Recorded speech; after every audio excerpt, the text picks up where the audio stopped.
बांधब हम भैया के राखी देहब आशीष है। बांधब हम भैया के राखी देहब आशीष है।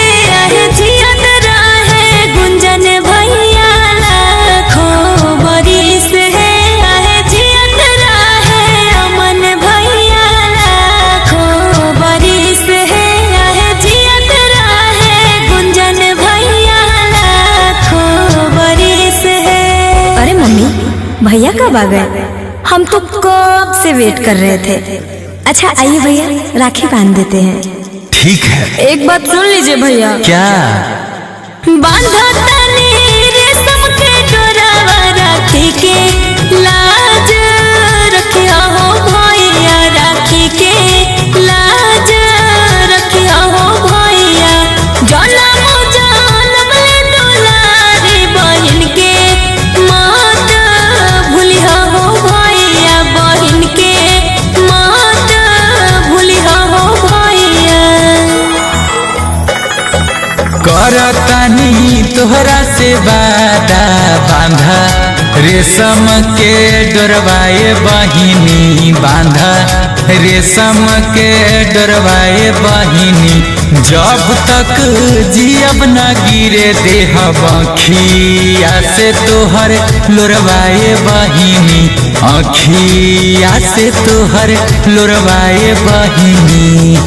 अच्छा ये बताइए भैया, क्या? राखी बांधने की परंपरा कब और किसने शुरुआत की थी? वैसे तो महाभारत और पुराणों में भी रक्षाबंधन का जिक्र है, लेकिन मुख्य रूप से जो हम लोग स्कूलों में पढ़े हैं वो कहानी इस तरह है। बताइए भैया।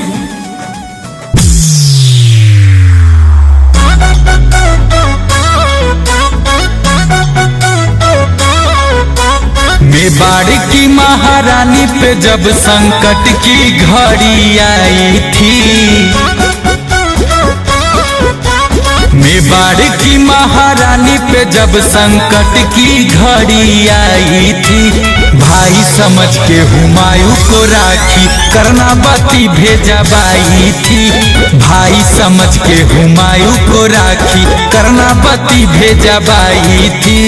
भाई समझ के हुमायूं को राखी। भैया ये कब की बात है? ये कहानी 1534 ईस्वी की है। ओ फिर आगे क्या हुआ भैया? सुनो बताते हैं। मान लिया बहन कर्णावती को भाई का धर्म निभाया था। मान लिया बहन कर्णावती को भाई का धर्म निभाया था।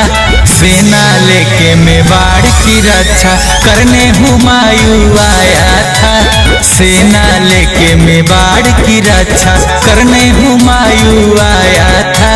सेना लेके मेवाड़ की रक्षा।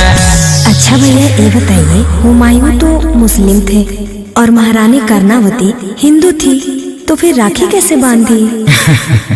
अरे पगली, राखी का बहुत बड़ा महत्व होता है। इसमें जात धर्म नहीं देखा जाता है। राखी बांधने से एक अनजान भी भाई बहन की पवित्र रिश्ते में बन जाते हैं, और बहन की रक्षा करना हर एक भाई का कर्तव्य होता है। समझी? हाँ भैया समझ गए। ठीक है, मिठाई खिलाओ।